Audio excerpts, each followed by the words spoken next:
صوت شخير الودعل صح جميع المنزل.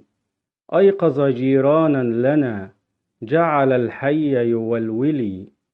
فترى بوليسا قد أتى من فعل ذاك الرجل. منخاره بوق كبير عند الشهيق يزلزلي. أما الزفير إذا حدث فترى العباد تهرولي. ضج الجميع من الفتى حتى أتوه بمنجلي. والرأس طارت واسترحنا من ذلك الأرندل. أنا الأديب الألمعي صوهاج داري وموئلي. نظمت قطعا زخرفت مثل الجواهر والحلي. أقول في مطلعها صوت شخير الودعل.